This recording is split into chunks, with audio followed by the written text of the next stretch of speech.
Hey everybody, welcome to Art Recycle. Today we're going to do this cool project based on the art of Robert Indiana. Now Robert Indiana was from, guess where, Indiana. He was a pop artist. That means that he took images from popular culture and he kind of incorporated them into his art. He made this huge sculpture that said love, and it was so popular that sculpture has been reproduced in many cities, it's been reproduced in many languages, and it's been reproduced into flat two-dimensional images for marketing and whatnot. Now, we're going to learn how to use these markers the right way today. What you're going to need is you're going to need some white rectangular paper or square paper. A pencil is helpful, and an eraser, and some type of black tool to kind of trace that won't bleed if it gets wet. So I have a Sharpie, you could use a crayon or a colored pencil. And then of course I have my Crayola markers. So these markers have two tips. One tip is for drawing and one tip is really for coloring. It's a wider tip. And we're gonna practice using that wider tip today. So this project is great for teaching young kids. Like I said, I do it with kindergarten, about learning how to do block letters. We're going to learn our fine motor skills and how to use these two edges. We're going to learn about tracking with following a line, and we're also going to learn about directional line. Directional lines create movement in a piece of artwork. So let's go ahead and make this cool art project based on the art of Robert Indiana.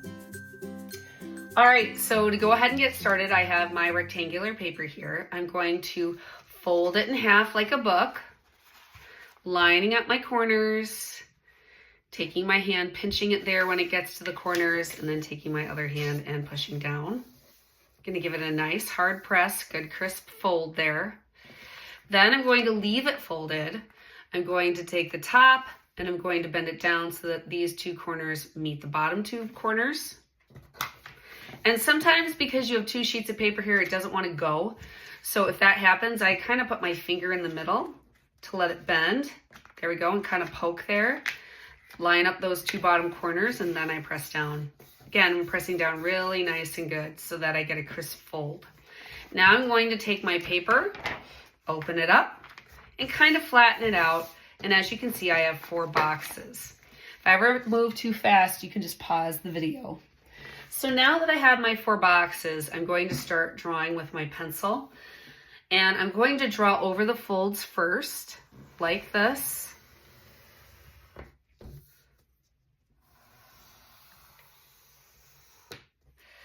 Once I do that, I'm going to start drawing my letters. So let's start with a fairly easy letter first. We're going to draw our L first, and I'm going to teach it the way I teach it to my kindergartners. If you already know how to make block letters, that's great. Then you can do them in any style you wish. Put your pencil here in the middle of the top box. Then you're going to hop it over just a little bit to the left and touch here. You want to draw a straight line down from the top of the box all the way to the bottom of the box, and then stop. Then I'm going to take my pencil and go back to that middle spot I started at. So basically I'm over to the right from this line, right there, kind of in the middle of the box. I'm going to start to go down, but this time I'm not going to go all the way to the bottom of the box. I'm going to stop before I hit the bottom. Now, starting where I ended, I'm going to shoot to the right, but not go all the way to the right side of the box. I'm going to start there. You can see this in and of itself forms an L, but then I'm going to shoot downward. You can see there is my L shape right there. Now I'm going to go to the easiest of the letters. In the next box, we're going to do an O. Basically, it's going to look like a donut. So start at the top, make a big circle that goes almost down to the bottom, circle back up, touch, and then make a smaller circle in the middle. Easy peasy, right? We're going to go to my V now down here. Now before I draw my V, I'm going to make a mark that I know my lines are going to shoot to. I'm going to go to the middle of the bottom of this box and make a mark there. So now when I start in this upper left corner and I shoot down, I know I'm going to that dot. I'm going to shoot down like this, go to that dot, and then I'm going to go to where the middle of this plus sign is, where all my folds meet, and I'm going to shoot down to that dot from there, like that. Now right now it looks like a V or an upside down triangle, but it doesn't look like a block letter V, right? So I'm going to touch here, hop over a little bit to the right, and I'm going to start to come down. Basically, I'm just making a smaller V or upside down triangle in that same box, you can see. And now here is my block letter V. Now with kindergarten, E is typically the trickiest of the letters to draw, to get them to do it a block letter. So we're going to start in the middle of the top of the box. We're going to take a hop over to the left. We're going to draw a straight line down. And that's easy enough, right? We're going to make the back of an E like a rectangle. So now go to the top of that line you just drew, hop over a little bit the other way to the right, and make another line that goes down. Now, if you think of the E as 3 rectangle boxes just going this way, that's easy to draw. I think where kids get confused is what lines we're erasing. So now all I'm going to do is I'm going to start at the top of this second line that I drew, right? Hop down a little bit, or the line that's closer to the middle, hop down a little bit. We're going to shoot to the right or to the side of the paper here. And then we're going to go back up and stop when we hit the top line. Now this is where kids get confused. They don't know what to erase. We're going to erase this, the connection line between this rectangle and this one. So that one we're going to take our eraser, and that line says adios. Now we're going to draw the middle of the E. We're going to hop down to about the center of this long rectangle we had here.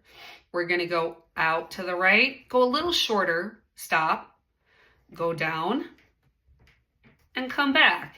And again, looking at what we erased this one, right? We did not erase this one. This one stays. We're now going to erase this one.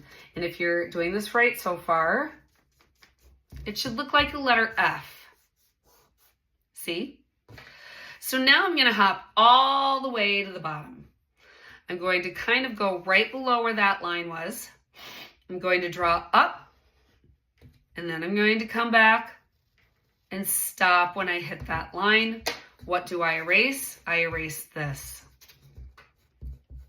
Now, if the pencil didn't erase all the way, which is probably typically common, it's still pretty confusing to understand, you know, what you're outlining with Sharpie here in a minute and what you're not. So if it helps, you can just kind of go around one time and make it a little darker, what you're outlining and what you're not outlining. Again, take your finger and kind of trace that E, right? So now I'm going to take my Sharpie here, or black tool. You could have black crayon, colored pencil, whatever you got. First thing I'm going to do is I'm going to go over the lines here that were the folds. And the next thing I'm going to do is I'm going to trace the outline of all my letters. Now, if one of my kids accidentally, you know, traces over this where they were supposed to erase and they accidentally draw a Sharpie line there, I say, no worry, you know, it's a whoops and it's not going to come out, it's going to stay, but that's totally fine. It still looks like an E. So now here's what we're going to do. We're going to erase any pencil we have left over, and now we're going to start to color. Now when we start to color, I'm going to pull one sheet out from behind here. We're going to use our Crayola markers, these thicker markers here. And we're going to talk about how these markers have 2 different edges. So I'm going to move this for a minute and pull this sheet in. If I take a marker, I take the cap off and snap it on the back so I don't lose it, and I use the tip of the marker, I get a very thin line, right? These types of tips are used for drawing, right? Or even writing. But when we get to coloring, we want to use the thick edge of the marker. And you can see the marker here has a wider edge right there. So if I lay it kind of sideways and go down, I get a much thicker line. And so that's what we're trying to kind of get to. And to do that, you have to hold your marker like a pencil and angle it a little bit like this, and not have it straight up and down. I still kind of correct and have a lot of kindergartners who hold like this, or they hold their marker all the way back here when they're coloring. You're up here. All right, so now I'm going to start to color my design. and I want to use that thicker edge. So the first thing I'm going to do is when I color in a letter, I tell kids always take your finger, trace the letter so you're sure where you're coloring, and we're going to lay the marker on its side. And the first thing I teach first graders and kindergartners how to do with markers is to outline the shape, right? That helps make the edges a little thicker so that when we color, we're not going outside of the lines. Now, I know a lot of kids would just color like this, and that's fine. But we're going to try to take the thicker edge of that marker and go in rows today if we can. So we're kind of practicing our muscle control and our tracking skills. Now, eventually, if students kind of go back to that way of coloring, that, if that's what's easiest for them, then that's totally fine. So there's my L. You're going to see me color each one of these letters in one color.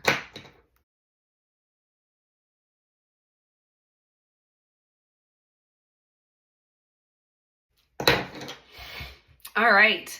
Now, you can see I have my 4 letters colored in. One thing you might have noticed when you're coloring is when you color with a marker, if you color really fast, your color doesn't tend to be that good because you're not giving the marker, the ink, time to actually soak through the tip.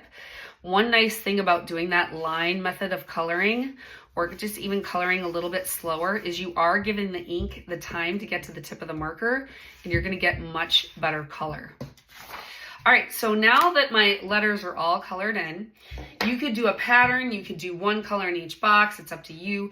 I'm going to start to use some tracking skills and kind of trace around the black line that's on each side of each letter. So let's say in this blue one, I just want one color, I want red. I'm going to take the thick edge of the marker and see how I'm kind of tracing that black line. So I'm going to do that over and over again. Now, here's a rule. If I hit the black line of the fold, that plus, I have to stop.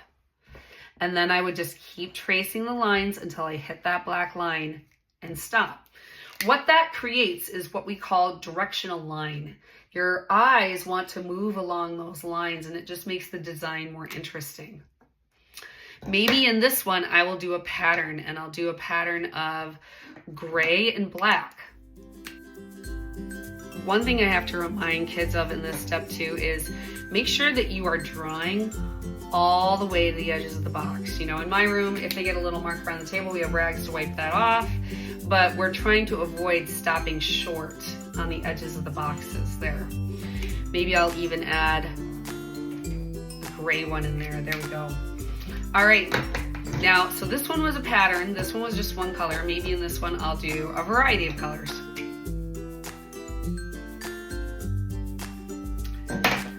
And there we go. There is my finished Robert Indiana project. I hope you enjoyed this lesson on learning how to draw block letters and learning how to color with both edges of your Crayola markers. I hope you had fun. I'll see you next time on our Recycled. Bye.